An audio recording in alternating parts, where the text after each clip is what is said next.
are live. Welcome, everybody. Hopefully, you guys can hear me okay. Let me just make sure my settings are working. Perfect. I don't know. They did an update. I don't know if I can pull your guys' chat on the screen or not. If not, I'll have to do a workaround for that. But anybody, thank you guys so much for tuning in and taking the time out of your day to watch the show. We're going to be covering the Karen Reed trial. I just started watching it about 4 or 5 days ago, so I'm still trying to catch up on a lot of stuff. So I'm sure there's probably a lot of you in here that probably know this case a lot more than I do. So if I get anything wrong, please correct me. I'm not perfect, but this case is a wild case. We're into what, week 3, I believe, and they just had a session today. It was just a short day, and they didn't have anything on Monday, but they have one of the bigger witnesses, which is Jennifer McCabe, which will kind of cover everything. But if you're not familiar with this case, I will recap it, and then we'll just kind of, since I haven't covered this case on this channel, I'll just kind of go recap the story, and then we'll kind of just kind of fast forward through the first few weeks of the trial and just kind of get caught up to what happened today. So let's get started here. If you're new to the channel, welcome. Thank you so much for coming in. I am Chris with Monsters Under Our Bed. We cover true crime, mystery to the missing. And we always like to give back by featuring a missing person at the beginning of the show. Today's missing person, this was sent in by a viewer. This is Harley Warren Morrison. Looks like he went missing on January 21st of this year. This is out of Tyler, Texas. There is a $10,000 reward. And let's see here. If you have any information regarding his whereabouts, you can call 903-531-1000 or Crime Stoppers at 903-587-2933. Once again, that is Harley Warren Morrison, a pretty cool name, missing out of Tyler, Texas. All right, let's get caught up here. Again, if we get any donations and stuff, I'll have to bring the chat up on this other screen. For some reason, they did an update with OBS, and I can't, for some reason, I can't pull up your names on the screen right now. So I'll have to do a workaround on that. But anyway, let's get into it. I will recap just the story for anybody that's not familiar. Let me check the votes going on. We got 51 votes right now, leading the poll right now as far as if they believe Karen Reed actually murdered John O'Keefe. We have 59% say no, 29% still on the fence. Like myself, I'm still on the fence. There's a lot I still have to get caught up with on this case. 10% believed she did, and then we've got about 4% that hasn't heard of it. All right, let's get going. Let's see. There we are. Okay. Once again, I apologize. I see Black Widow member for 9 months. Thank you so much. I guess I'm gonna have to do it this way for right now. She says, love you guys. Thank you so much, Black Widow, for being a member for 9 months and supporting this channel. I really appreciate that. Good to see you, Miranda. Miranda now member for 14 months. Happy mobversary to me. Thank you so much, Miranda, for all your support. Criminal Med, been with me for a long time. Now member 20 months. I guess I'm hooked. Love. Thank you, Chris Mods. That's so awesome. Thank you so much, guys. And I do apologize. I just, for some reason, they literally had an update like 30 minutes before I started. They changed like the code on the where you pull up the live chat on the screen, and so I have to go and figure out what they changed so I can fix that. So anyway, let's get started. This is, for anybody that doesn't know the story, this is John O'Keefe. He was born December 1975. I believe at the time of the incident, he was 46 years old. Correct me if I'm wrong. Just a brief background on him. O'Keefe grew up in Braintree and graduated from Braintree High School and Northeastern University. He also earned his master's degree in criminal justice from UMass Lowell and lived in Canton since 2014. That's Canton, Massachusetts. O'Keefe was raising his niece and nephew following his sister and brother-in-law's death. So really tragic, but that was really amazing that he took his niece and nephew in. And it's just such a tragedy that, here he takes them in. They had lost their parents, and now they lose John. Such a tragic thing. O'Keefe was a 16-year veteran at the Boston Police Department.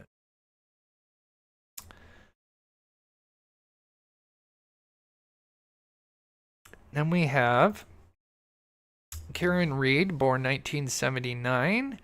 A little background on her. Reed is from, I believe that's Taunton, and graduated from Bentley University with a Bachelor of Science degree and Master of Science in Global Financial Analysis degree. She had been a financial analyst at Fidelity Investments since 2007. And Karen Reed lived in Mansfield, Massachusetts. O'Keefe and Reed began dating again in 2019. They had dated when they were younger, when they were in their 20s.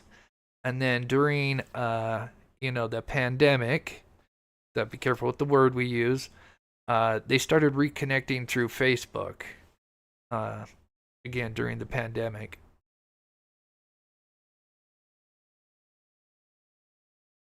Got up. There's Tom N. Read and pull this up real quick. I'm sorry. Again, if you're just tuning in, I'm sorry. I can't pull up the chats right now, so I'm just going to have to do it this way for now until I get it fixed. Dom, good to see you, man. Member now for 7 months. I really appreciate your support, Dom. Thank you, Chris. This case is an epitome of fame. And I just butchered that word. We got Michelle Adams, now member for 27 months. That's awesome. Love you, Chris. Canvas and Crime, member for 13 months. Miss all of you so much. You have no idea. Good to see you guys. And then I've got somebody that dropped 5. Oh, there it is. Canvas and Crime gifted 5 Mob Crew memberships. Thank you so much, Canvas and Crime. If you did get gifted a membership, if you could thank her. So the two decided to go to a bar. Let's see, did I skip one? Here we go. So for anybody that's not familiar, so the two reconnected, and then on the night of January 28th of 2022, O'Keefe and Reed visited 2 bars in Canton. One at McCarthy's, and then they went to Waterfall Bar and Grill. At the second bar, they met up with several acquaintances, including fellow police officer Brian Albert. Shortly after midnight, Albert invited a group of people, including the couple, Reed and O'Keefe, back to their home on Fairview Road in Canton. And so here's just a shot of them at the bar. Reed and O'Keefe greeted each other with a hug and a kiss. They visited C.F. McCarthy's and then another location called Waterfall Bar and Grill. Prosecutors say the two eventually argued that night, but witnesses who testified yesterday said they did not see any trouble between the two. Footage from Waterfall shows that Reed left with 2 other women before O'Keefe exited a short time later, meeting Reed at the door and walking together toward the car. O'Keefe appeared to Also, during that night, During that night, there was a huge snowstorm that hit on the night of January 28th through the 29th. It was kind of a whiteout blizzard-like conditions.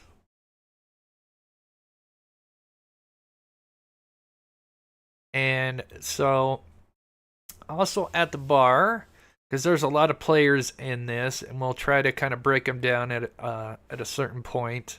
There's a lot of people involved in this case. Let me move this over here. So we have, again, one of the bigger witnesses, in my opinion, Jennifer McCabe. The two knew each other, John and Jennifer. And again, she was at the bar as well. Jennifer was a friend of O'Keefe. She also knew the Alberts. She was also at the bar that night. Jennifer was going to, so there was an after party that a bunch of people were going to at the Albert's home.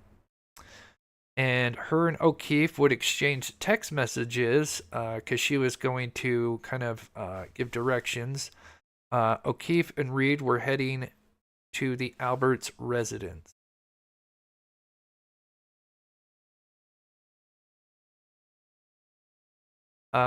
Before they left, as far as drinking wise, Karen Reed allegedly had a lot to drink. There's a shot where she had at least, I think, 4 drinks at one of the bars. But she was the one to drive. So it was her driving her black Lexus SUV to the Alberts residence. John O'Keefe was in the passenger seat while he was communicating with Jennifer McCabe via text messages. And of course, those text messages are kind of big. And we'll get to look at a few of those. So they head from the Water Bar Grill and they go to the Fairview Road residence.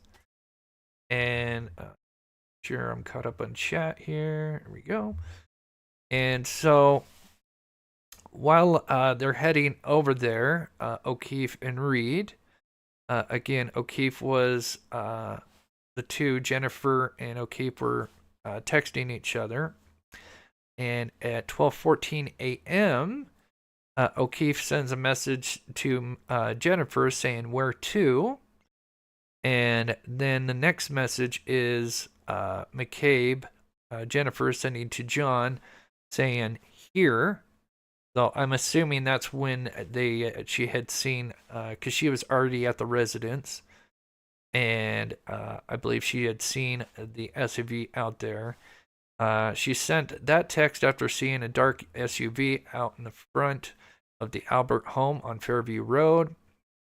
4 minutes later, she sent a text saying, "Pull behind me," because she had seen him kind of parked there, but there was a driveway with at least a couple of cars, and I believe there was an extra spot, and so she was trying to tell him, just park behind me in the driveway. Because she had looked out, apparently she had looked out that first time, saw the SUV, first text him here, and then, what would it be, 13 minutes later, said, "Hey, pull behind me," because, according to her, she was wondering, what's going on. I see the SUV parked out to the side, but they haven't came in. And then, so according to her, and of course, I don't want to get too ahead, especially for people that haven't heard this story. There's a lot of people that are at this house. This is the Alberts house where the after party is going on. There's a lot of individuals here at this after party. But according to Jennifer and a few other witnesses, they would look out, and according to them, they would see this SUV that was kind of parked to the side of the road, how I have it. And then, they'd go and do something, kind of depends on which witness. But then they would come out and look again, and they noticed that the SUV had moved forward a little bit more to the left of the house if you're looking straight at it. And so, let's see, at 12:40, Jennifer sent another text to O'Keefe saying, "Hello," like, "Hey, what's going on?" She said she wasn't sure if the SUV was still there or if it had already left at that point. And then 2 minutes later, she sent another text, "Where are you?" And then at 12:45, she sent, "Hello." So basically, she was wondering, hey, according to her, saying, hey, I haven't seen this guy. I saw the vehicle out there, and I'm texting him, and he hasn't replied. And now the SUV, I don't see the SUV out there anymore.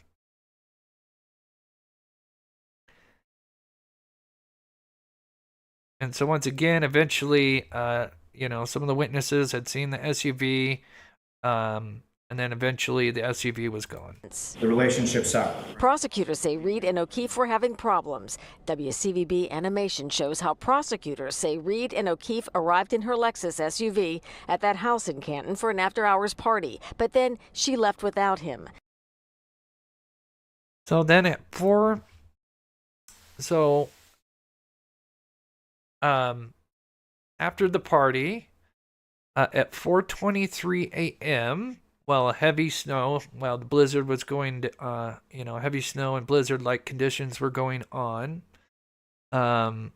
O'Keefe's niece called Jennifer McCabe, Brian Albert's sister-in-law and a friend of O'Keefe's. She said that Reed was distraught because O'Keefe had not come home and was not answering his cell phone.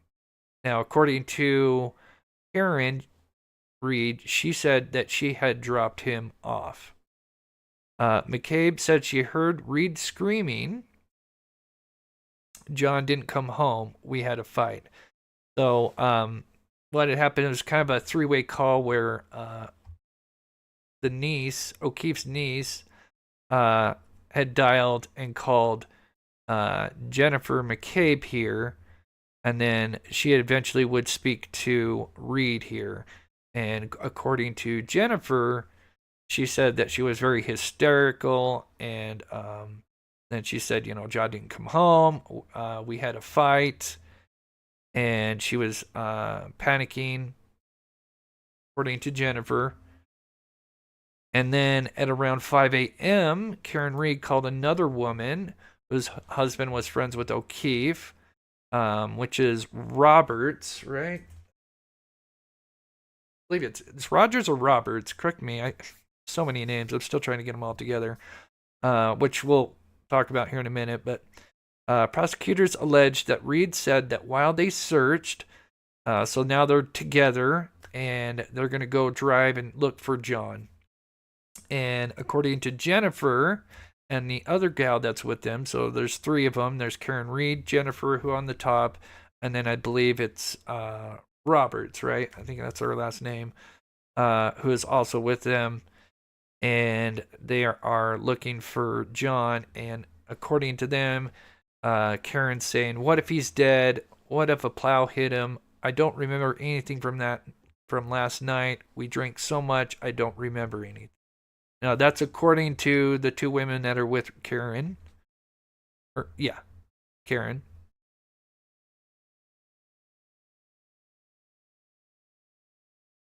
The next morning, O'Keefe's body was found lying in a snowbank near a fire hydrant in the front corner of the yard.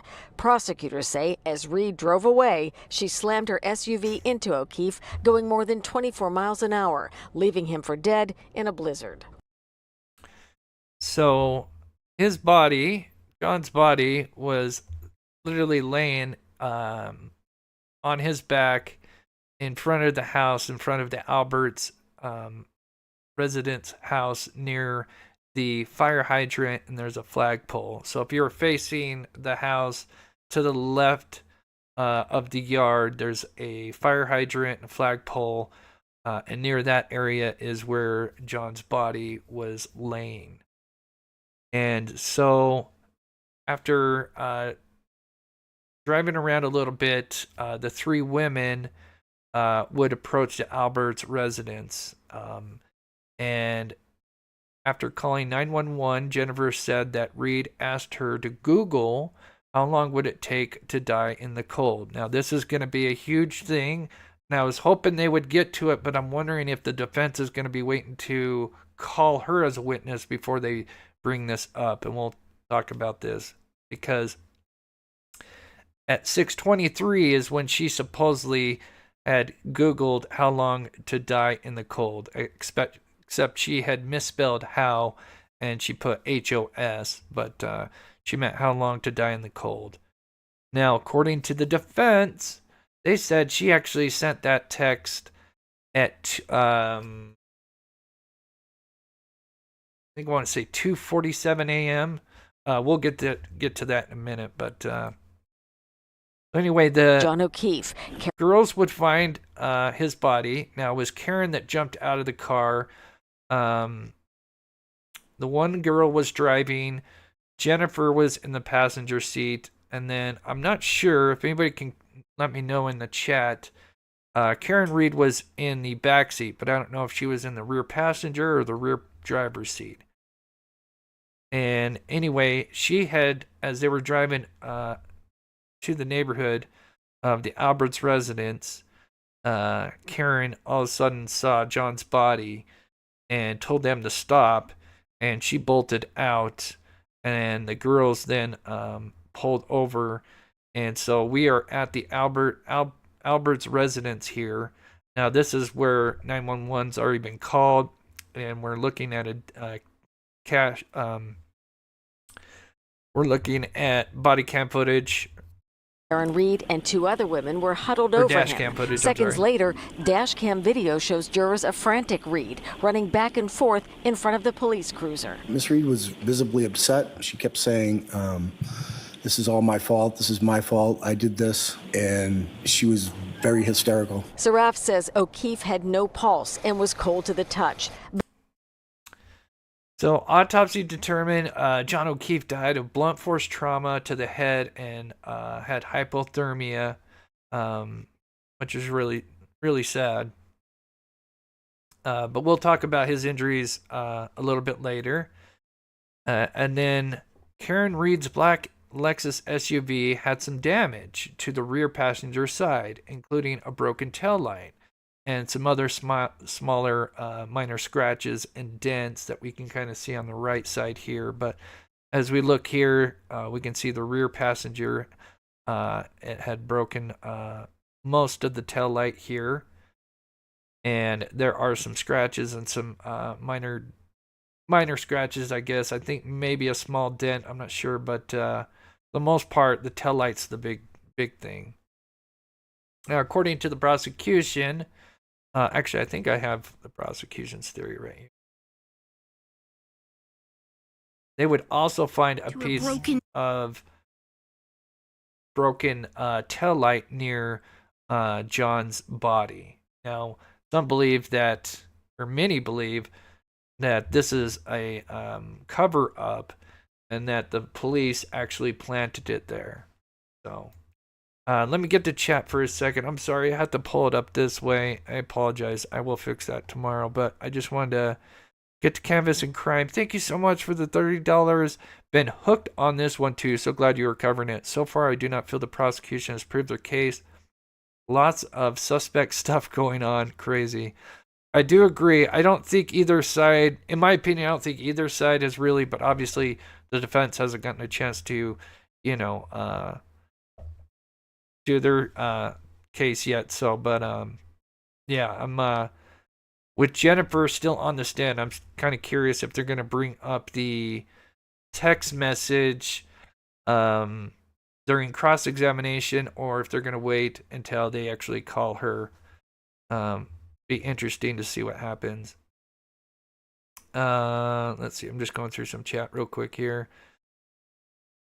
Yeah, Criminal Minds says no injuries on torso. Yeah, so another big argument is they say that the injuries don't look consistent with him being hit by a vehicle. And then, of course, we'll talk about his arm here in a minute. But right now, we're just kind of looking at the prosecution side of it. And then, of course, we'll look at the defense's side. Taillight on Reed's SUV, pieces of which were allegedly found near O'Keefe's body to suggest she ran her car into him. A forensic pathologist opined that significant blunt force trauma injuries occurred prior to Mr. O'Keefe becoming hypothermic. Cuts and bruises were found on O'Keefe's head and arm. So, according to the prosecution, they were supposedly having relationship problems, and there's quite a few witnesses that's have talked about this. Even his niece and nephew, I believe, have even come forward and said that there was some issues with the relationship, They and that's kind of as far as the prosecution. This is kind of leading to the motive. That they were having fights and that, she, claim this is basically the motive. voicemails and text messages detail strains in the relationship and the victim's desire to end their relationship, including a voicemail from the night he died in which Reed allegedly told O'Keefe that she hated him. Also, O'Keefe's niece and nephew who lived with him allegedly told police that the couple fought constantly about the relationship and breaking up before his death. Prosecutor. So, that next day, so after they recover his body, so it's now January 29th, which is when most of this happened, obviously, because it was midnight when, they went to the residence. But after they found his body, then they I'm not sure if she went back to O'Keefe's house, but at 9:08 Karen Reed would be taken to the hospital, and she would have her blood drawn, and it showed that she had an ethanol reading of 93 mg. A forensic toxicologist later opinions that the reading suggests that her BAC that morning was 0.07, 0.08.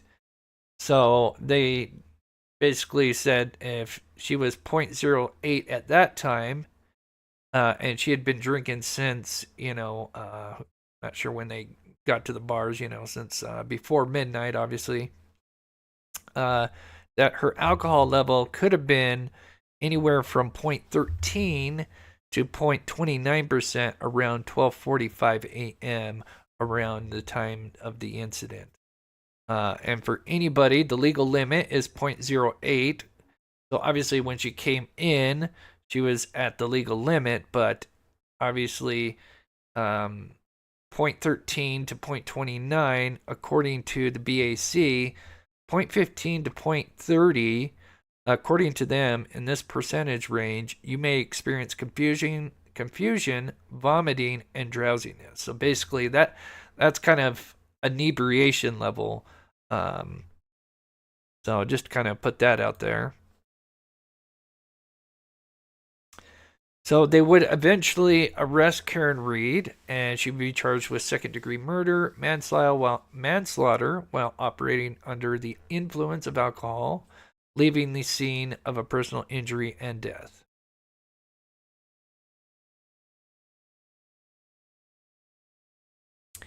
According to her defense team, they claim that this was a conspiracy and that the people at the Alberts home had conspired. And this is also even bigger because they have, a lot of them are police officers or have connections to, the police department. And so this is where it gets really fishy and sus. Our first look at police dash cam as the first officer arrives at a Canton home early that snowy morning. When I arrived, I saw Miss Reed looked like she was giving CPR to him, and she had blood on her face. Officer Stephen Seraph says he saw a man face up in the snow, later identified as John O'Keefe. Reed's defense insists O'Keefe went inside the house, where he was killed during a fight and a dog attack. Her car never struck John O'Keefe. She did not cause his death, and that means that somebody else did. Outside the courthouse, Reed's loyal supporters continue to defend her. She did not kill John O'Keefe, and the evidence is going to show that she was framed. Any one of us could be Karen Reed. It's that simple. The case that has divided Canton now about to play out in front of a national audience. So here is, so this is kind of one of the defense's bigger arguments towards, he couldn't have been hit by a vehicle, and the wounds that he have more look like he was beaten up, and his right, I believe this would be his right arm, had these like scratches, as you can see here, and those looked more like from a dog attack. And it just so happens that the house that the after party, the Albert's residence, they had a dog, and I'm trying to think the name. Is it Chelsea? Chelsea's name of the dog.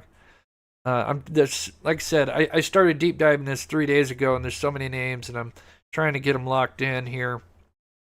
And it just so happens that apparently this dog has had some incidences before. Now, according to the family that owned the dog, they said this dog doesn't really, according to them, doesn't really attack strangers, but it doesn't like other dogs, according to them. But there was an incident. I'm not sure how long ago before the murder or whatever happened to John with the dog, and apparently the dog had gotten out, and one of the neighbor dogs, they got in a fight, the two dogs, and two people came out to try to break it up, and one got bit by that dog, that Chelsea, I think it's Chelsea, right? Please correct me if I'm wrong. Chloe. I knew it was a C. Okay. All right. Thank you. All right. I was close. Chelsea. Chloe. I knew it was a C. I had the CH in there. Okay. Thank you. So the Chloe dog, German Shepherd. And anyway, so there was a fight between Chloe and another dog. Two people were trying to break it up. Apparently, according to the owners of Chloe, I'm sorry, said that only one got bit and then the other one got hurt some in a different way just by trying to help break up the dogs. But according to the defense, they said that both of them did end up having to go to the hospital. So anyway, the defense says this is kind of one of their bigger arguments and evidence that this this could be a dog attack.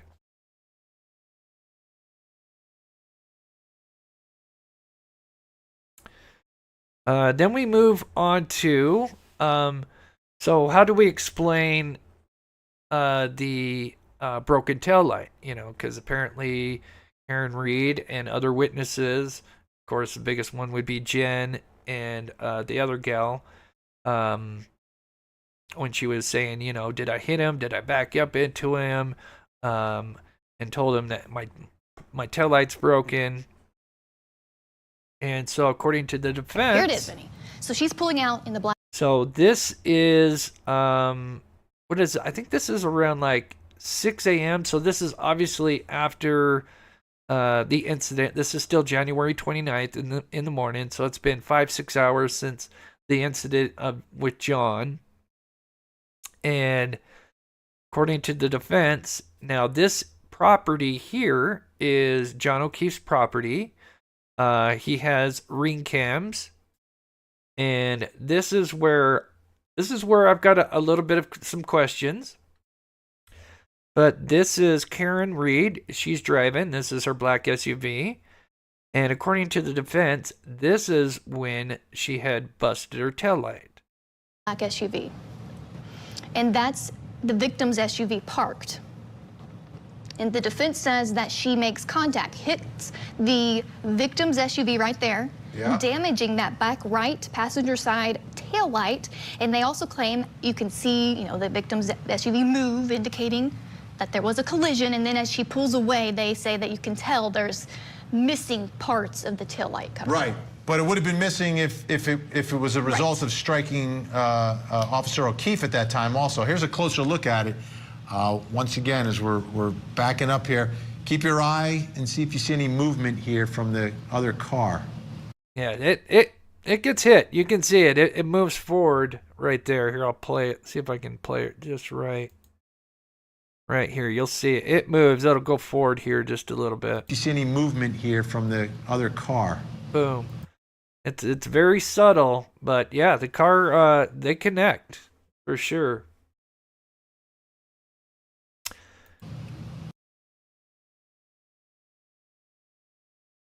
And one more time.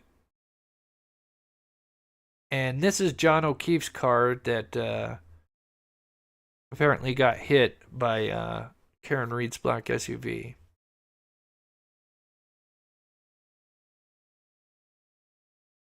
So here is obviously the damage. Now, according to the prosecution, you could argue, and they argue that, well, she already had a broken taillight, so, was she doing this? Was that kind of on purpose to now have a story as to why that taillight was broken?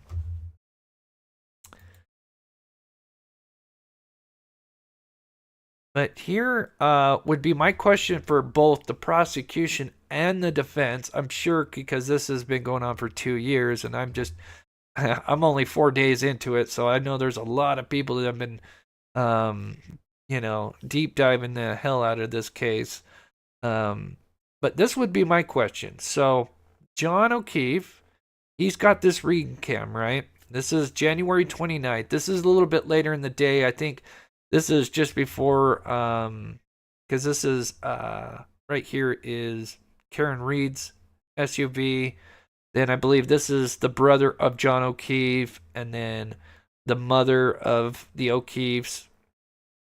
Actually, I think this back car is the one dropping off his nephew, because the nephew was having a sleepover. But the one thing I was wondering is, they have this this ring cam footage, right? Did the prosecution or the defense, did they ever go and check out this vehicle? Was there damage to this vehicle? Was there pieces of the taillight? Because if that did happen, with Karen Reed, breaking parts of her taillight, one would think that those pieces would be sitting right there, right? And that, let's say you could argue, well, the Canton police or whatever, they came because they found pieces that day, the January 29th. So, question is, does the pieces that they have, do they match up? Are they the same pieces? And if they were, did they come and collect them from here? And if they did collect them from here, that would mean that they should have been caught on camera doing so, if they were the real pieces, if that makes sense. So this is where I have a question for both sides, because, I would be on that car. I'd be like, okay, let's see, is there, markings? It definitely connected. But is there broken shards? And clearly, I'm assuming this ring cam is set up for motion motion detection. So yeah, that's just kind of a question I have for both sides.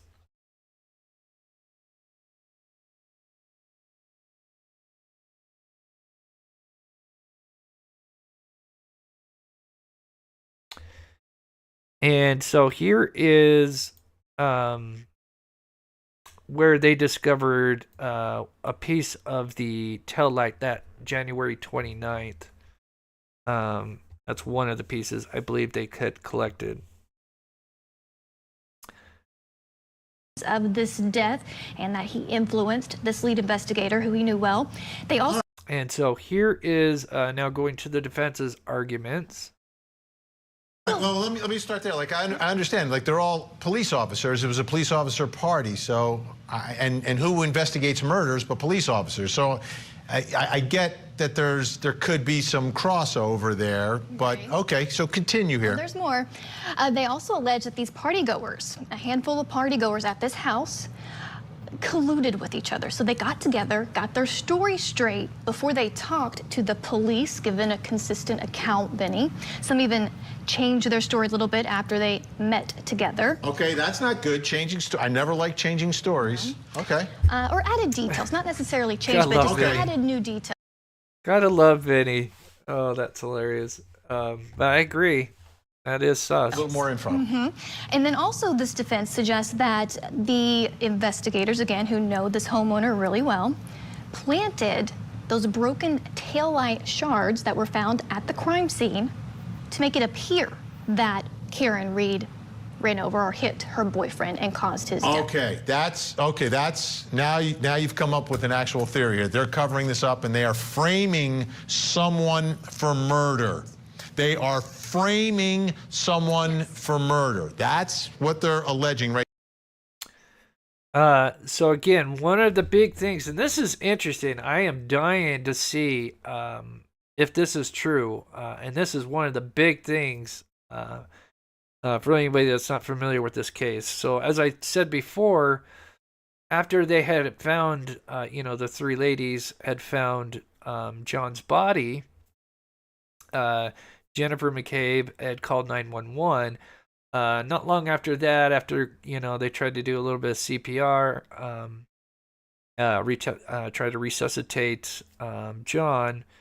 Then they, I believe Karen asked Jennifer, according to Jennifer, had asked her to Google how long does it take to die in the cold from hypothermia. And so, according to the prosecution and Jennifer, she said that at approximately 6:23 a.m., somewhere around in there, she had Googled, and apparently she mistyped it, according to her, because her hands were freezing, and she has MS, and she misspelled how and put an S, but put, how long to die in the cold. But according to the defense, that came in at, I think somebody had corrected me. It was like 2:24 a.m., somewhere around in there. And the defense says that they actually have pulled her records using like Cellubrite, which we have seen in the Murdoch case. They get to pull all that data using that software or program. So I'm really curious because they say they have that, they're going to have a specialist come in and show that she had supposedly looked up this term, how long to die in the cold, way before 6:23 a.m. Then, of course, the prosecution says that she did it at 6:23. So it'll be really interesting to see what what's the truth on that? Is there two of them? They say she ran him over with the back of her car on purpose because their relationship had soured and she was filled with jealous rage. Karen says that's not true and believes it was actually the people inside the house who ambushed John and then framed her for his murder. Jennifer and Matt McCabe were in the house that night, and Jennifer McCabe was with Karen Reed the next morning when they found John O'Keefe. Tonight, the testimony. So now let's kind of get you guys familiar with all the people involved. There's a lot, because there was just a lot of people at the after party. And, a lot of these people, according to the defense, obviously, they got a lot of ties. Some are officers, or have connections to the police department. And then there's, as you can see here as the tree goes on, the people that started investigating this case had connections to this family. So they thought it was corrupt, and basically a conflict of interest when it came to this case. Yeah, and I know I see people, they didn't search the house. Yeah, there's so much. I feel like there's so much to the case, and I'd be here for hours trying to cover every detail, but I'm just trying to give like the just kind of the general layman's term of this case.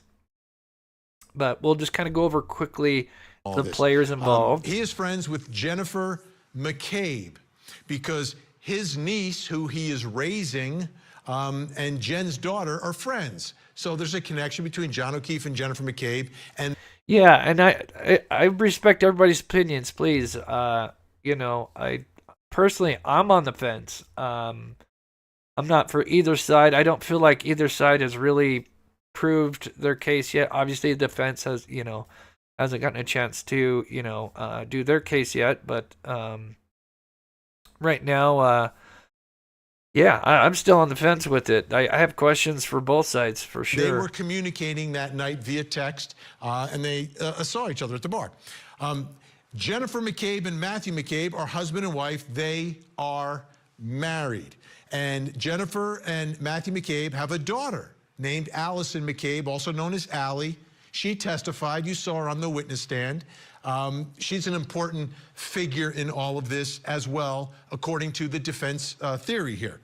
Now, where are we? Jennifer McCabe's sister is Nicole Albert, okay? Again, the McCabes and the Alberts. Nicole Albert is married to Brian Albert. They're the ones who own the home. Brian Albert, he's kind of a big one. Again, he's the one of the homeowners. He's obviously worked in the police department. He's even had he's been on a show. I forget what show it was. So he's a pretty big name, and he's done tons of trials. But I'll be honest, and we'll see a few recaps. I've got some recaps from each week, and I will say there was times where I'm like, the guy did seem odd, and there was a few things that to me were some red flags. Is the Boston police officer.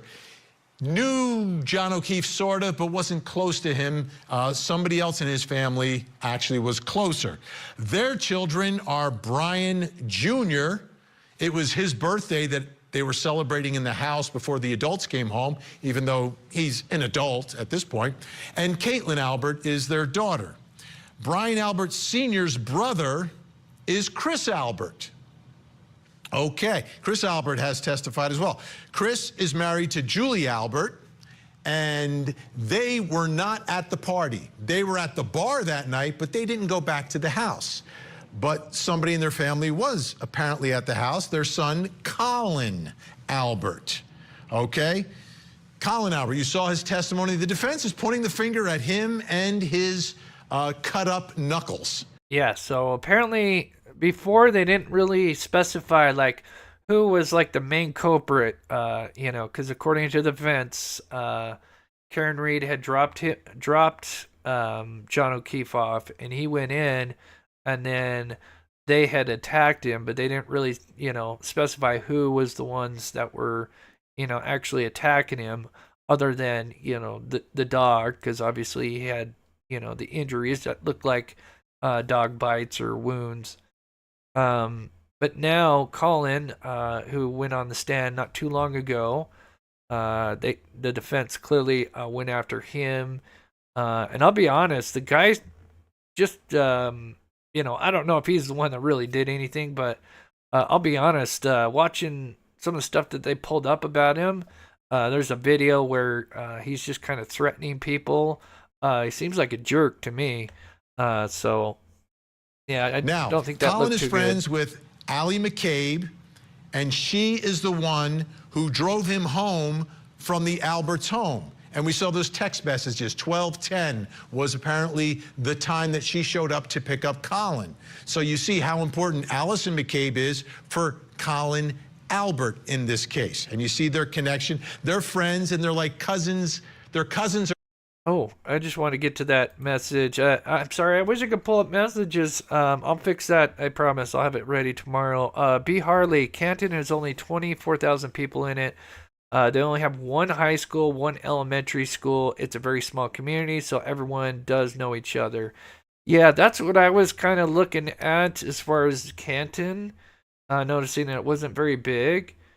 And so, yeah, I kind of agree with that, yeah, it's going to be more than likely that, a lot of people, and I feel especially with, being in the police department, I think, obviously there'd be a lot of connections just because, it's just kind of, They're cousins. how it goes. So they're sort of related, but not directly.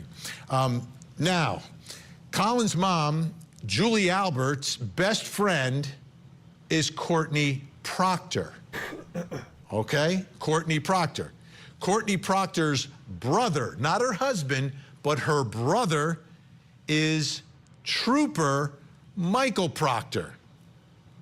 Okay, so you see where this is, the connections are. Colin Albert's mom, best friend, is the sister of Michael Proctor. Michael Proctor led the investigation into John O'Keefe's death. He is a trooper with the Massachusetts State Police. So here is the defense's big thing. They're saying, look, there's all these connections, a huge conflict of interest because, everybody kind of knows everybody here in this group. And, it's a valid argument. So there you have the connections. And these are all the people that were in the house. Then we get to, so starting with the trial, we had the first responders. Now, the big thing is if you remember what I talked about earlier, with, one of the bigger witnesses is Jennifer McCabe, who is, right now on the stand, and she's just, today she was being cross-examined, and they only had a half day, so they weren't able to finish. Can't wait until tomorrow to see what happens with that. But anyway, she said that, she got called through Karen, and then while they were together before they found John, that she was, supposedly admitting that, she thought she had hit him. She kept just saying, did I hit him? Did I kill him? And all this. And she just said that she kept repeating this. And then, according to Jennifer, that when the first responders, after they found the body, after the first responders started coming, that supposedly Karen was still repeating those same things, like, did I kill him? Was this me? And so then they got the first responders up on the stage on the trial, and it was kind of interesting because some said yes and some said no. So we'll look at that. So it kind of, it's kind of 50-50 on that. That's why I say it's... Our first look... I'm still on the fence with it for sure.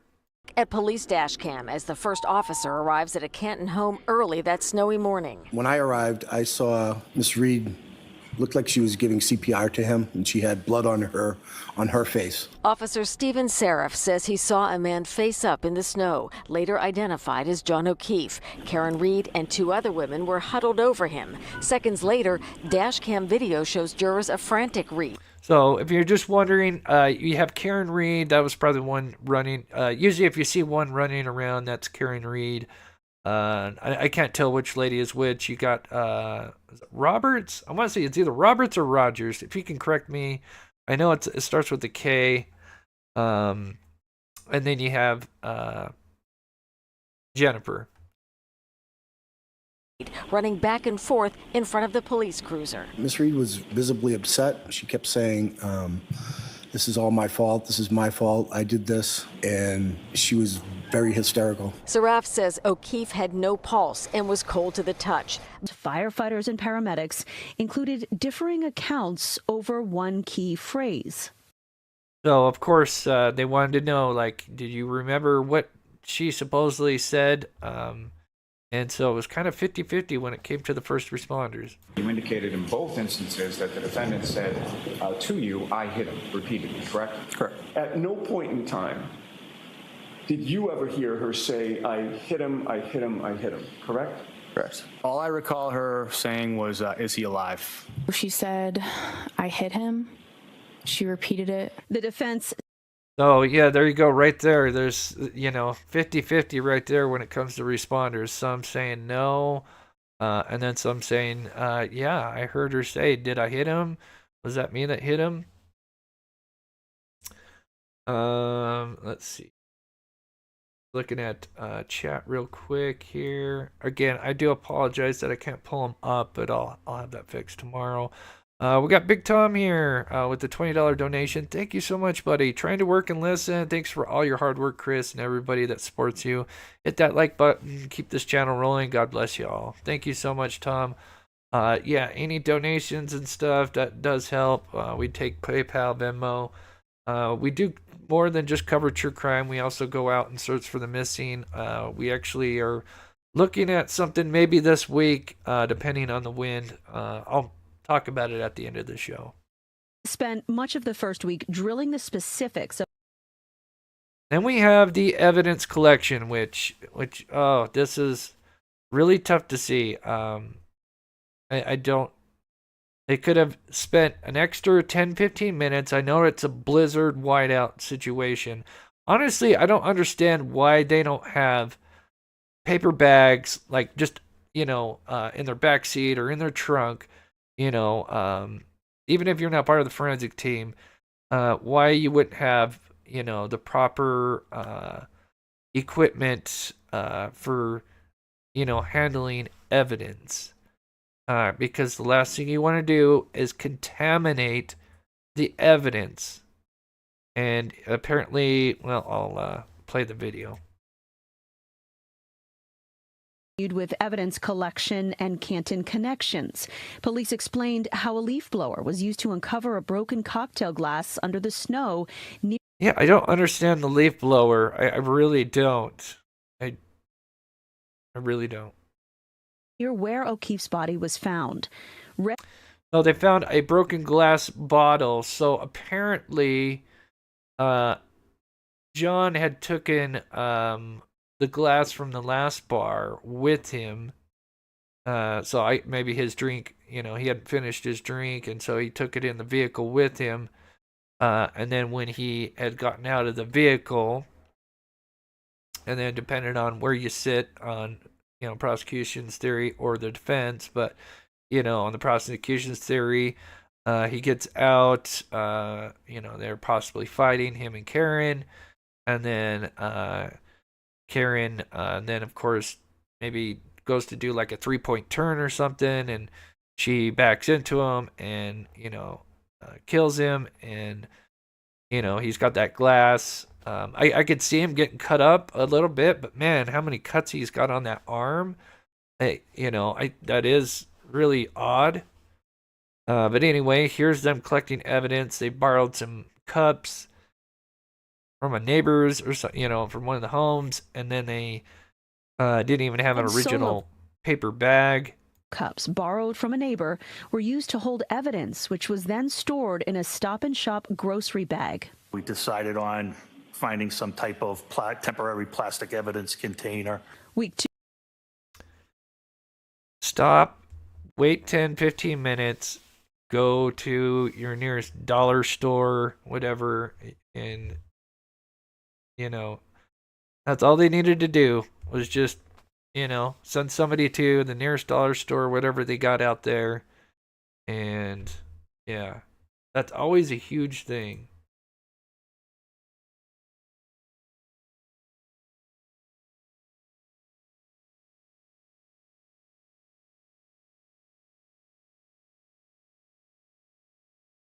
So now we have the Alberts, who now are being interviewed, or not interviewed. They're now on the stand doing their testimonies.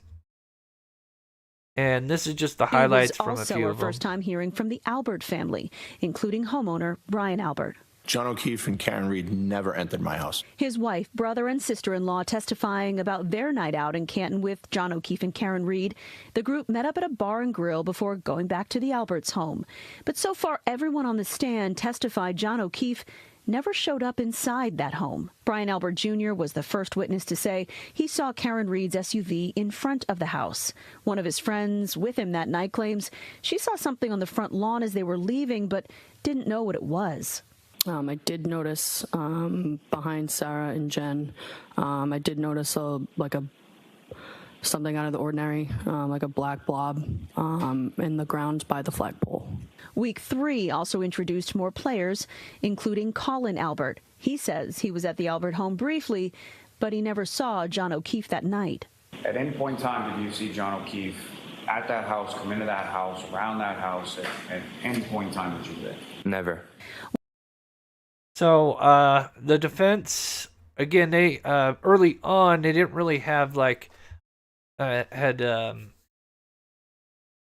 actual suspect. They just, said that there was something that happened at that house, and they never really had a specific name other than mentioning Chloe because of the marks with the arm. But then this picture here, if somebody can let me know in chat when this was taken, but it was fairly not long after, I believe, when John O'Keefe had been killed.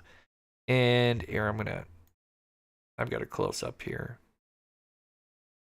But if you look at his right knuckles here, they're all pretty beat up. Now, according to the autopsy, he had John O'Keefe had, some blunt force trauma to the face and puffy eyes, I believe. I think there's some other things I'm trying to think, but it looked like he had been in a fight. And so here you have this guy with his, knuckles that are, kind of beat up. And according to him, he said that how he got that injury is he was walking and he had either a phone or a drink in his left hand. Right hand. So phone or a drink in his left hand, and he said he slipped and fell or something and slid a little bit. And so he used his right hand and knuckles to catch his fall, and they dragged. John O'Keefe's body was found in the front yard. On and again, he wasn't a very likable witness. that fateful snowy night in 2022, Albert says he hosted an after party following a night of drinking, but claims O'Keefe never showed up. Did John O'Keefe come into your house at 34 Fairview at any time on January 20th? Then we have, of course, Brian. I'm still trying to learn all the names. Keep in mind, I'm 4 days deep diving this, and I know there's people been, watching this since day one. It's been over 2 years, so I'm still trying to keep track of all the names. But this is Brian Albert, of course, police officer, and has supposedly done tons of testimonies.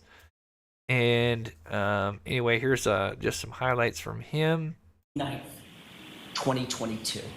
Absolutely not. I wished he had. But Brian Albert is one of 3 men who the defense say may have actually killed John O'Keefe that night.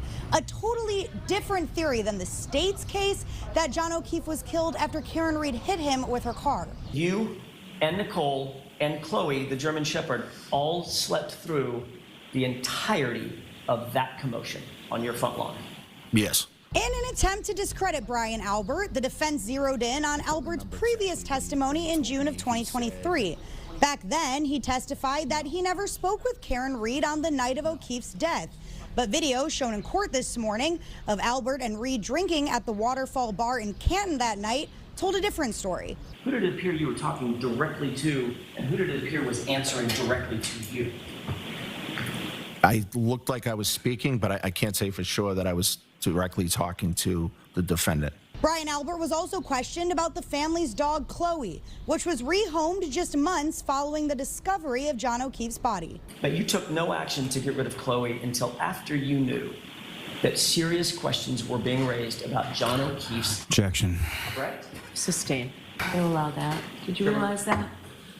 I heard some talk about it, yes. Moving forward today, we're expecting to. So, obviously, one of the big red flags is apparently this dog, Chloe, had been rehomed, as he words it, not long after this incident. And they thought, ooh, that's kind of, that's a red flag because they may need to get, some kind of forensic, evidence from the dog, maybe to match, the injuries. Here. Again, there's still a lot more. There was, even with Brian Mitchell, another red flag. There's many, and I apologize. This is my first time covering this case, so I'm trying to just get the bare minimum of, trying to recap for all these weeks. But another one was that after he supposedly went to bed, he had butt dialed somebody, and they thought that was really odd. And yeah, so there were some things going on with his phone, and then they had told him, and this is in regards to Brian. Let me just back up so I'm not confusing anybody. In regards to this guy, who is an officer, that they had told him, don't do anything with your phone because we might need to go through your phone. And he has an Apple phone, and apparently, not long after they told him, don't do anything with your phone, he ended up updating it. And when you update it, it, I guess, erases a lot of stuff. And according to him, he didn't know that. He thought everything just transfers over. And so that was clearly a huge red flag for the defense. Sustain. Sorry. Oh, and then, yeah, like I said, there's so much. And of course, with the home, at the Alberts home, apparently they have redone the floors in the basement. They thought that was odd. And yeah, definitely a lot of red flags. I haven't even talked about, all of their group chat talks after the incident, trying to get their story straight. Another huge red flag. This morning was really focused on Matt McCabe as he remembered the initial moments after he found out that John O'Keefe died and tried to recall what he saw that night in the driveway. I kind of snapped up out of bed. What the hell's going on? Looking around the room, realized my wife was actually on the phone. I'm on the phone with Karen. She can't find John. Matt McCabe is just another person who was there that night in 2022 when John O'Keefe's body was found on his brother-in-law Brian Albert's front lawn. He testified that the next morning, Karen Reed called his wife Jennifer in a panic, saying she couldn't find John. One of the calls with Karen Reed, she blurted that she broke her taillight, cracked her taillight, something to that effect. Shortly after, Matt McCabe says that Karen and his wife went back to the Alberts house, where they discovered John's body. Matt arrived shortly after. Officer Lank asked me to step outside, and we spoke briefly. He asked me about if I knew what happened to John. Obviously, I told him no. Frustrations then ran high during cross-examination this morning. By the way, sir, is this funny? I'm sorry. This is not funny, sir. Yeah, and I hate it because I thought he was doing okay. And then it seems like he has like one of those nervous smiles. Those certain people that just, it's everybody's different and reacts different, especially under stress. I can't imagine being up on that stage. But yeah, it just kind of rubbed a lot of people the wrong way. And it just didn't look good. Not at all. It's been 2 years of misery. Yeah. Okay. You're smiling now. That's why I asked. You keep repeating the same question. That question, what were the positions of Brian Higgins and Karen Reed's car that night? Yesterday, he testified to seeing Reed's car move 3 times before noticing tire tracks in the snow. Today, he added that he never saw John and Karen's car, but also didn't see him on the lawn, and that he never heard any commotion outside. I've always stated the SUV was in front of the house if looking out the. Oh, D's got to go. Yeah, I hope anybody that's in the area, I don't know a lot of what's going on, but I heard that there's some storms going out in the eastern part, so I hope anybody that's out that way, I hope everything is good and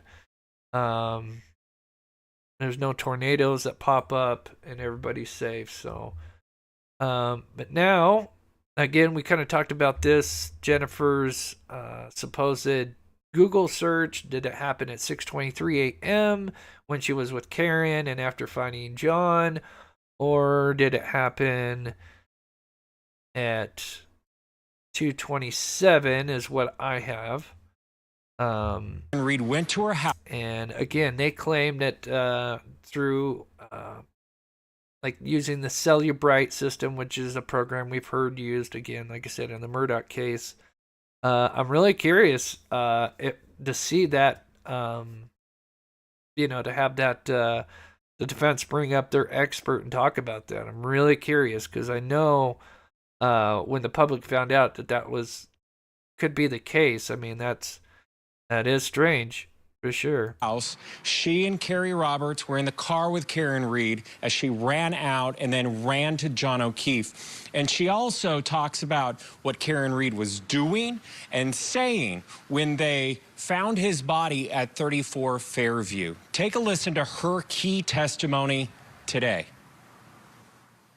Karen, we saw you. So this is obviously one of the bigger witnesses, I think, for prosecution and defense. Obviously, we've been talking, she's been basically involved. I think when it comes to this case, she's one of the bigger players. And this is where I'm conflicted because, supposedly Jennifer knew, John. They have some, prior connections more than just kind of being friends. I think they're like nieces or something like that. Like I said, there's a lot more I've still got to learn, and I will the next time we go live. I've been watching as much as I can, and I just haven't had a chance to really go into the rabbit hole of it all. But on the stand, in my opinion, I would love to see after she's done. I would love to see the behavior panel break down her testimony and see what they think. Because clearly I'm not a behavioral analyst expert. For the most part, I felt like she was being truthful, but then it felt like she was being controlling at some times. So it's kind of tough to tell. But yeah, her testimony I was conflicted on. Outside of my sister's. And what was her response to that? She told me that she didn't remember going there. And then she started yelling, Jen. And then she was saying, did I hit him? Could I have hit him? And then she proceeded to say that she had a cracked taillight. I was Carrie Roberts, and so she kind of rolled down the window and was like, Karen, what are you doing? And then the plow was behind her, so Carrie pulled up, and I told Karen that I was going to drive her car because I didn't want her driving because she was hysterical.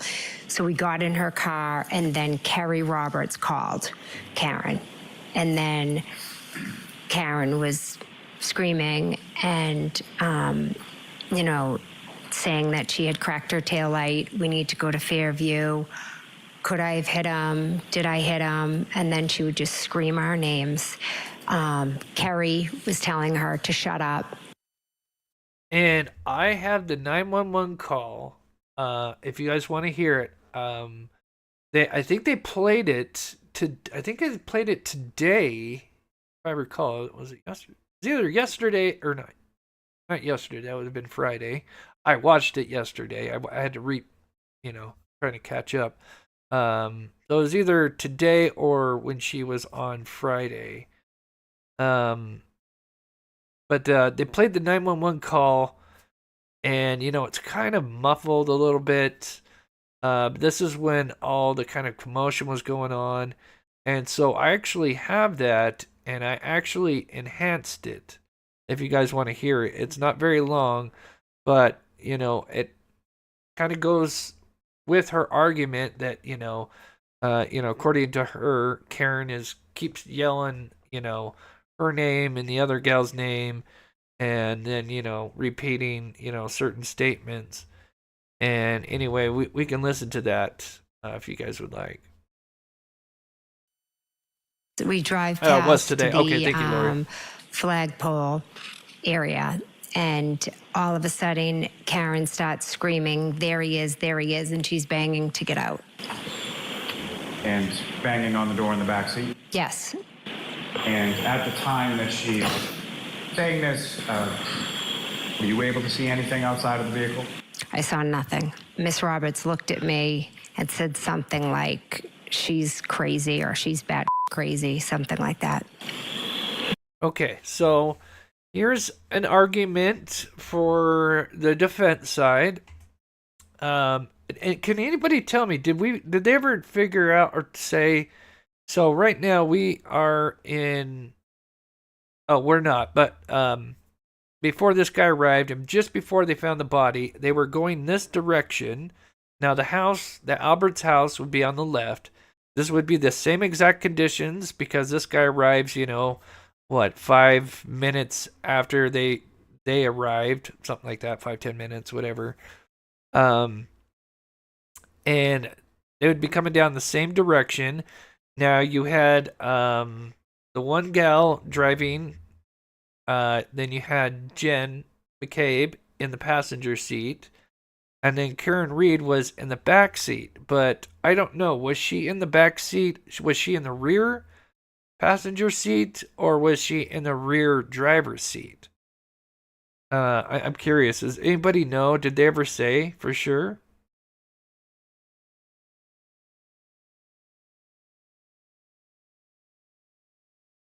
Did I muffle those darn windshield wipers? No, I didn't.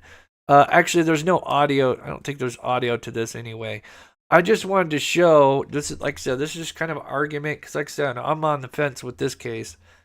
But I thought it was interesting, and I would love to know which spot she was sitting in, because obviously if she was sitting in the rear passenger side, how in the hell did she see a body, and then even if she was sitting on the rear driver's side, just look at the conditions. The defendant gets out of the vehicle. Where is it that she goes? She just runs. So the body is going to be coming up on the left. And so this is what they would be experiencing. So this is where, I would say a good argument towards the prosecution. And runs with. Straight to John. She straddles John and she lifts up his shirt, and then she lifted up her shirt and went to lay on him. And Miss Roberts, Yeah, I don't think they said. I would love to know. Yeah, which side was she sitting on? I think that would be huge. Maybe hopefully we'll learn that. I personally think that's huge. I could accept that better if she was sitting on the driver's side, because obviously, oh my god, I just whacked my mic. She was on the left side, because the body's on the left side of the road, even though they're kind of driving on the right side a little bit.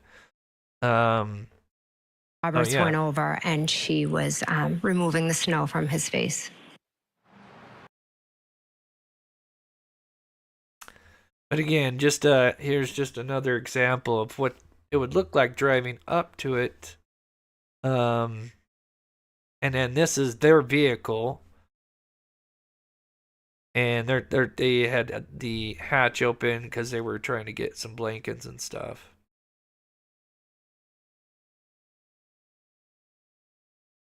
But I do have the 911 call. Okay, I have a couple questions, important ones, okay? That will play here in about, let's see, in about 3 minutes. I will play that if you guys want to check that out. I enhanced it. And I think there's some interesting stuff. Yeah, everybody says they're not sure which side she was sitting on. Yeah, I don't think they have mentioned that. And if I was the prosecution and or the defense, I think that would be a great question to ask. Like, what side was she sitting on? And then I guess if the defense knows that she was sitting on the rear passenger, then if I was the prosecution, and I knew that, then I would bring that up immediately, because that's just I think that's a valid argument if she was sitting on the rear passenger side. But again, we don't know that. The FBI investigation turned up nothing. Guess they're on the cover up too. Yeah, again, like I said, I'm still kind of a novice when it comes to this case. I've still got a lot to dive into, especially the more of the conspiracy stuff. All these times are being thrown out. We've heard from all these witnesses. I'm still trying to figure out one question for both sides here, and I'll begin, Kevin, with you. When exactly was John O'Keefe run over by Karen Reed? Well, we haven't got to that in the case yet, but we know from what was revealed in previous documents that it was at 12:32 that John's phone moved for the last time. So right before that, maybe a minute before that. Oh, that's interesting. 12:32. So I'm assuming they can see maybe his pings, and they notice one of the last times it moves. Is at 12:32. Is when Jen sent. Now, just because a phone moves, that doesn't mean the person that's, attached to that phone. That doesn't mean that's when they died, but that is interesting. Him a text to pull up behind us. So it's really tragic to think about what was going on at that time. We'll never know exactly. They're just looking out the window, taking glances out. So trying to piece all that together later is difficult, but we do have that data, and hopefully we'll get more data from Karen's phone revealed to us. So from the phones, Joseph Krowski Jr., how important do you think it is for prosecutors here to nail down the time that they believe the murder took place, with all these people dropping people off, picking people up, and looking out the windows? Yeah, so, and then, of course, another argument for the defense is you got all these people supposedly kind of coming and going from the party, and how if John was laying out there for all this time, why didn't anybody see him? Although there was one that said that, she had seen what looked like, a black blob. And then today and Friday is when now they've had Jennifer McCabe on for the prosecution. And here's just a few highlights. There's always a risk when you hyperbolize in your opening statement. And, David Yannetti promised that Karen Reed was framed. And one of the architects of that conspiracy to frame was Jen McCabe. The jury got to meet Jen McCabe today, and the juxtaposition between Jen McCabe and Karen Reed can't be any more different. Jen McCabe is a mom. She's a wife. She's a coach. She befriended John O'Keefe. She loved John O'Keefe as a friend. She was a surrogate to John O'Keefe's niece. He welcomed in Karen Reed, and they had some commonality over a medical condition. She took the witness stand today, and I was there, and the camera doesn't do it justice. And she was clear. She was concise. She was believable. What she said was plausible. What she said was backed up by those texts. Well, John O'Keefe went in the house the minute Karen got there. He got out of the car.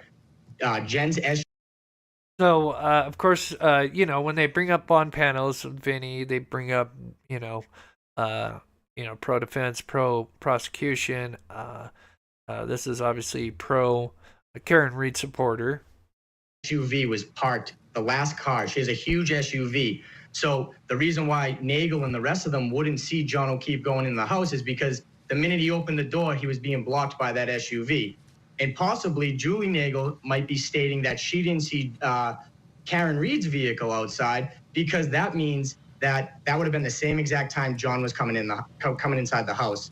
But as far as what Kevin said, when John's phone stopped moving around 12:32, Jen McCabe sent another text around 12:40, and she stated that she was looking outside the door at that point. So if she was looking outside the door at that point and John's phone wasn't moving, let's say Karen hit him at 12:32 when the phone stopped moving, that means he was lying dead on the lawn at that point, and Jen didn't see him. Nobody saw John O'Keefe on the lawn. Nobody saw a taillight or a shoe or a hat, because John was not on the lawn. That text message right there at 12:42, where are you? Well, he's not on the lawn, is he? So, some valid arguments. Just like I said, I am on the fence on this one, and I'm excited to watch more of this trial. It's definitely heating up. I know we have the Daybell trial going on, but I think obviously, you know, to me, I think it's pretty much a slam dunk case. Even though Daybell's lawyer is a decent lawyer compared to Lori Vallow's lawyer, I still hate the guy, but at least I think he's putting up a bigger fight, even though I don't think that it's gonna matter much. But at least this case is much different. You know, a lot of people are either Karen Reed supporters or on the fence, and so far, just watching what we have so far, I think neither one, prosecution or defense, in my opinion, has really, persuade me one way or the other. But I do look forward to this case. I think it's really ramping up, and I think it'll be interesting where it goes. I'm really, really curious if the defense is going to wait until they call Jennifer back as their witness, and then that's when they bring up the whole Google search with their forensic, or maybe they won't bring it up until they pull up their forensic. I'm not sure how they'll do that, but it'd be really interesting because I know that is a very big piece to their to the defense's theory. Let's see here. Looking at chat, man. I'm so sorry I can't pull up chat. I'll have that fixed tomorrow. But I do have one thing. So do you guys want to check out this call? I did enhance it for you guys. And this is with Karen Reed, the Rogers. I can't remember if it's Rogers or Roberts girl, and Jennifer. And so this is Jennifer calling. They played it today, and it was really hard to hear what was being said. So I actually enhanced it. I literally found this like 10 minutes before I went live, and I thought it'd be interesting to play. You can hear it a lot better, but again, there is I wish I could have had a little bit more time to run some noise canceling stuff on it. But anyway, it's 3 minutes 45 seconds. Well, actually it's 4 minutes, but anyway, I'm going to go ahead and play this. Let me know how the volume is on it.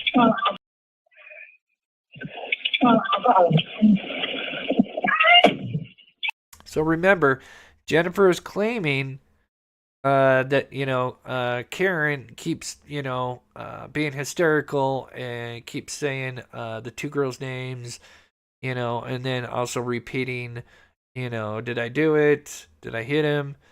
And so let's see what we can hear in this call.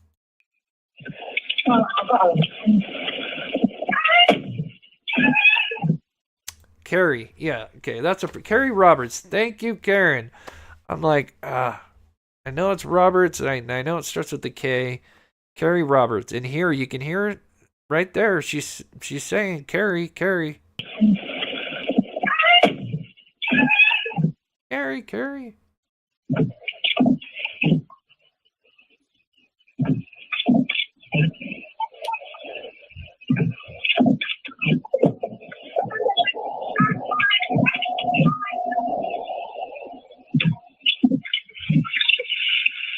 Yes, I need someone to take the 34th Year Road, Vietnam. There's a man passed out in the snow.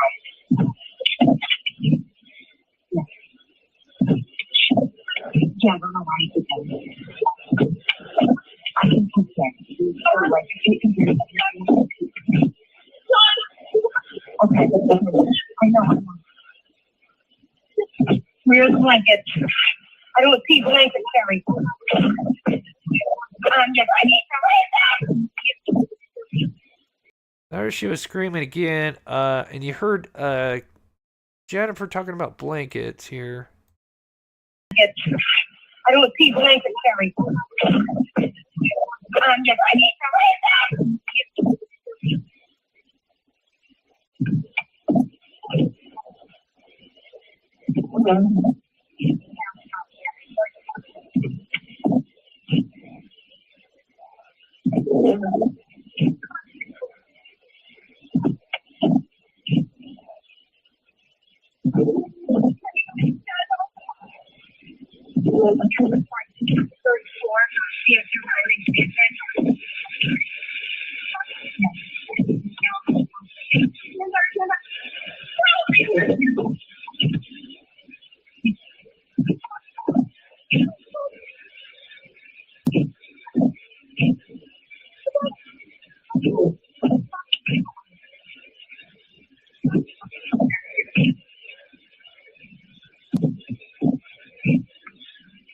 John is 46 years old.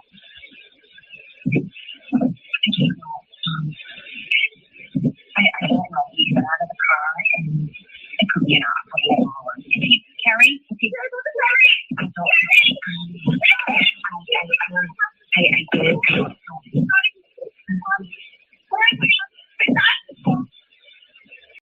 Carrie? I don't know.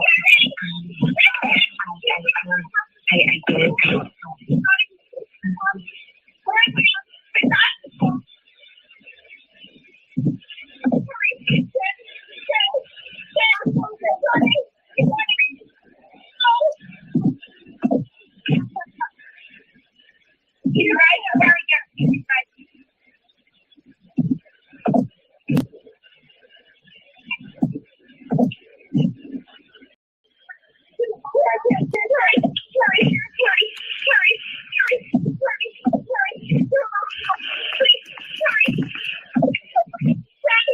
I know, I'm on the phone with the ambulance. I know, honey, I know.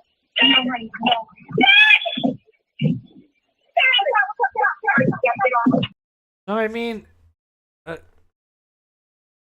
from what Jen said, I mean, this does line up. And then on the other side, you could say, yeah, you can see that Karen's very passionate and freaking out. You know, is trying to do whatever she can to save him.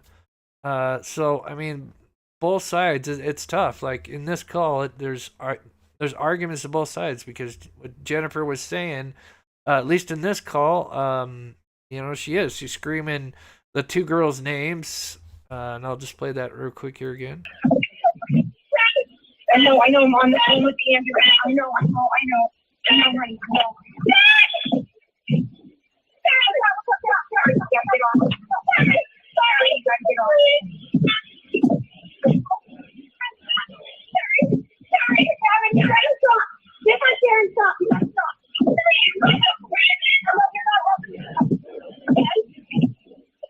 That one more part one more time.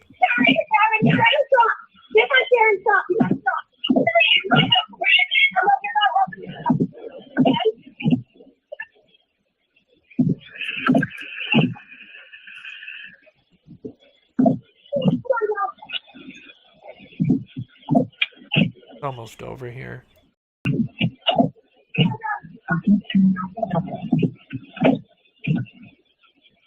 Okay. I need to clean up that doot. I wish I had a little bit more time to clean that up. I can clean that up a little bit better. That was just kind of a quick thing to, like I said, it was 10 minutes before the show, so I had to run just the basic stuff that I do when I enhance the audio, but I could clearly get some noise cancellation and get that dut thing out. That thing's clearly annoying. So again, there's a few things that kind of go towards what the prosecution and Jen's saying, and then, you know, for the defense's side, you know, it seems she's clearly, as far as Karen, she is, you know, freaking out and trying to do what sounds like whatever she can to help John. So yeah, it kind of goes both ways in there. Yeah, I'm sorry, Deb. Yeah, it's really like I said, if I had more time, what I'll probably do the next time I go live is I'll I'll have more time after the shows. I'll cut it up, and I'll really literally just get all the noise stuff out, and then just shorten it so it's just whatever that's actually being said is just all kind of grouped up there. And because I think there's definitely some more in there that I couldn't really understand that I would need to kind of play and clean up. But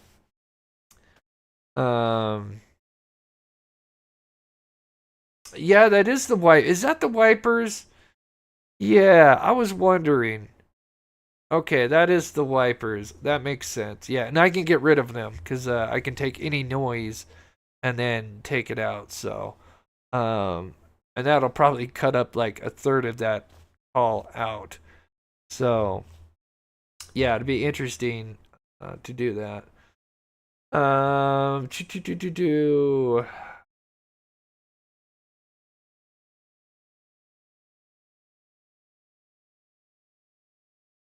Somebody says, "Did she ever say I hit him?" In that, if you recall, if you're talking about that call, I didn't hear her say that. Again, I'll clean it up and see if there is something that she did say like that. But again, she was saying Carrie and Jen's name and kind of like what they were saying. Again, I'm still on the fence. There's still a lot that both I think both sides need to do to really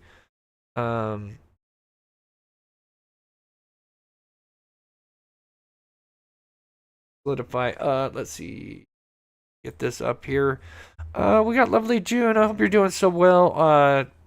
With the $1.99 super chat. Good to see you, Chris. Good to see you, June. I hope you are doing well. And of course, that goes to everybody. And I do apologize that I can't pull up anything. I guess I'm gonna have to figure out what is going on. There was just a recent update about 20 minutes before I went live. So I'm sure they reset some things. Is a bummer.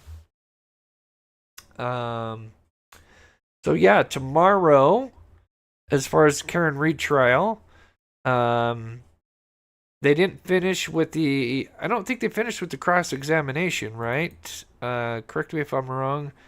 So I think there's still a little bit of There'll probably be a little bit more cross examination with Jen tomorrow.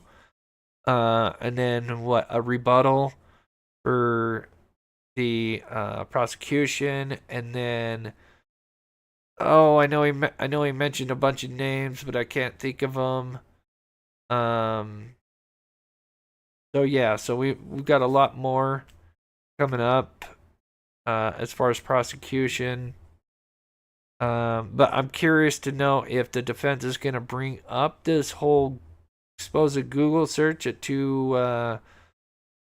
just after 2 a.m. in the morning, about how long does it take for a body to die in the cold, or if they're going to wait until the defense gets to come up and prove their case. So, but I do appreciate everybody. Let's get to the poll here, which we've got at the top here. 53% say no, I don't think she had anything to do with John O'Keefe's death. About 18% say yes, and then we got about 26% still on the fence, which I myself is still on the fence. I will say I love the defense's team, the lawyers. I like their style. I think they're professional. I think they definitely, I like their style. And compared to the prosecution, which they're not bad, but man, the opening statements from the prosecution, I literally fell asleep. I could not believe it. I had to watch it again twice. And I think of Creighton Waters when he did his opening statement for the Alex Murdaugh case. Oh my goodness, he had your attention, because that's what you need. This is your, your big thing coming out of the gate, your first impression with the jurors. And talk about, I'm sorry, that was a snooze fest. I mean, and I hate it, because I'd like to see both sides have, really good lawyering and, get to watch, how it unfolds.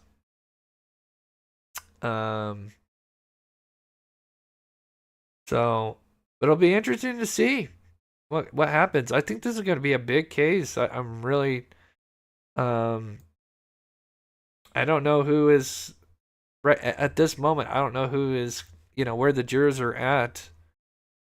Oh gosh, I'm sorry. Canvas and Crime, good to see you. It's been a bit. I would love to hear the results you get after you get the wiper noise out. Yeah, I will do that. It sounds like a lot of people want to hear that.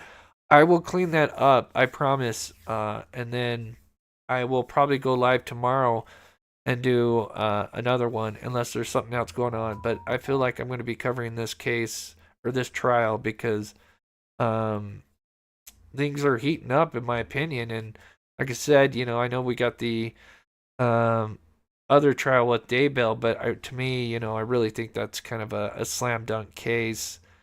So I'm not as excited to watch that. And I know there's going to be a little bit new stuff coming out with his case, even though we heard a lot from Lori Vallow. But anyway, yeah, but I just want to say thank you to everybody taking their time to watch the show. Again, we've got a trip coming up. We're still trying to kind of decide. It might be Thursday. We're kind of looking at the winds. But anyway, I go out and look for the missing, and we might be going out as early as this Thursday. Back out for Aiden Clune, and then and of course we'll be venturing out next month for other cases as well. I've had a few people email me some missing person cases that I can look into. So once again, any donations like Venmo, PayPal really help towards those searches. So members and Patreons, I just put something out for you guys yesterday, which is part 3 of our trip that we did 2 weeks ago. So if you haven't checked that out, please check that out. Again, if you'd like to become a member of Patreon, I put out a lot of different content. So, and I just want to say thank you to the mods, for being so amazing. And then to everybody else, I know this case, I know there's a lot of people that are, are one side or the other or on the fence, and I know that sometimes creates tension in the chat, but for the most part, I think everybody was being pretty good. I just try to be respectful. Everybody, has a right to their opinions, and yeah. So I'm gonna leave it at that. I am gonna head out, guys. I will be back on tomorrow, same time. So I hope you guys have a wonderful night, and I'll have everything fixed tomorrow so I can pull up your guys's, your messages and stuff. So,